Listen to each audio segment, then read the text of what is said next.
A plane crashed into a suburban Portland, Oregon neighborhood just after Christmas, leaving behind a wake of destruction and endless questions. How does this happen when PDX is so close? How could this have been prevented? And how did no one on the ground perish? The aircraft involved was a McDonnell Douglas DC-861, delivered to United Airlines in May of 1968. The aircraft was registered as November 8082 uniform, and it was the 357th DC-8 built at the Long Beach assembly plant. The 61 series was a stretched version of the DC-8 that was 36.7 feet longer than the DC-8 series 10 through 50.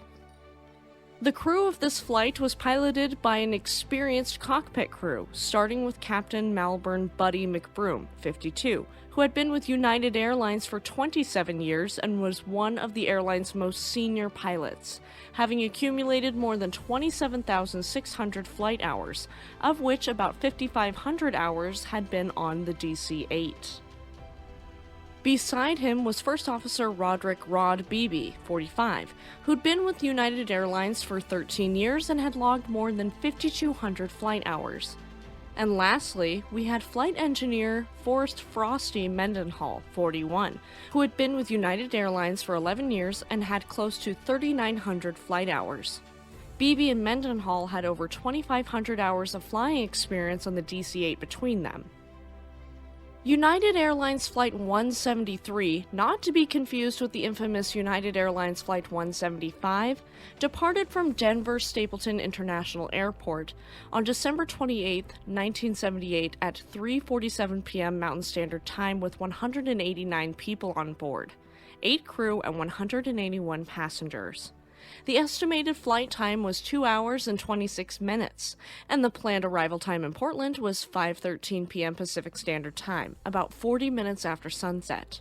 According to the automatic flight plan and monitoring system, the total amount of fuel required for the flight to Portland was 31,900 pounds. About 46,700 pounds were on board the aircraft when it rolled away from the gate in Denver.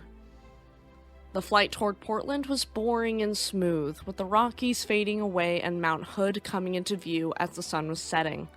As the landing gear was being lowered on approach to Portland International Airport, the crew felt an abnormal vibration and yaw of the aircraft and a lack of an indicator light showing the gear was lowered successfully. The crew requested a holding pattern to diagnose the problem, and for about the next hour, the crew flew over southeast Portland and worked to identify the status of the landing gear and prepare for a potential emergency landing. As they circled, they burned precious fuel.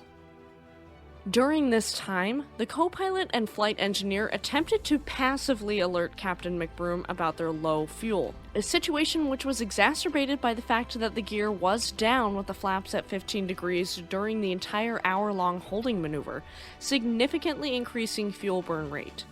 Due to the cockpit culture in the late 70s, neither crew member adequately conveyed the seriousness of the fuel situation, leaving the captain to believe he had more fuel remaining than he actually had. As a result, the number 3 and 4 engines eventually flamed out. As the crew prepared for a final approach for an emergency landing on runway 28 left, the number 1 and 2 engines flamed out, at which point a mayday was declared. This was the last radio transmission from United Airlines Flight 173 to air traffic control. The plane crashed into a wooded section of a populated area northeast of Portland, about 6 nautical miles southeast of the airport, near 15845 East Burnside Street and 157th Avenue. Of the crew members, 2 of the 8 were killed: flight engineer Mendenhall and lead flight attendant Joan Wheeler. 2 sustained injuries classified by the National Transportation Safety Board as, quote, serious, and 4 sustained injuries classified as, quote, minor/none. 8 passengers died, and 21 had serious injuries. No one on the ground was injured or killed. Rest in peace to the 10 who died aboard United Airlines Flight 173, and may they rest easy. The 304th Aerospace Rescue and Recovery Squadron of the Air Force Reserve, based at Portland International Airport, was conducting routine training flights in the area that evening.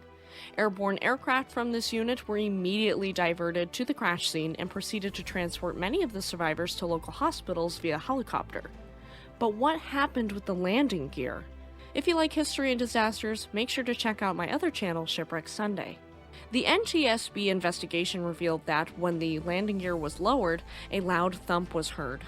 That unusual sound was accompanied by abnormal vibration and yaw of the aircraft.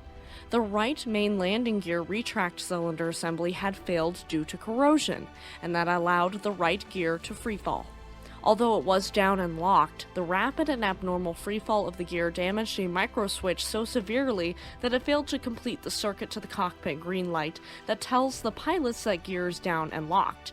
Those unusual indications led the captain to abort the landing, and while this was necessary, they fussed so much about this that they did not pay attention to fuel consumption and ran it dry.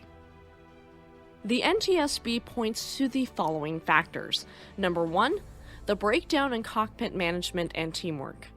Number 2, the failure of the captain to monitor the aircraft's fuel state. And number 3, the failure of the first officer and flight engineer to fully comprehend the critical fuel state or communicate that to the captain effectively. Though the fuel situation was known to be on the minds of the pilot and crew to some degree, they all failed to act accordingly. In the late 1970s, commercial aircraft were expected to fly with no less than a 45-minute reserve of fuel at all times. This air crash prompted the development of crew resource management in aviation, and this training is still used to this day around the world.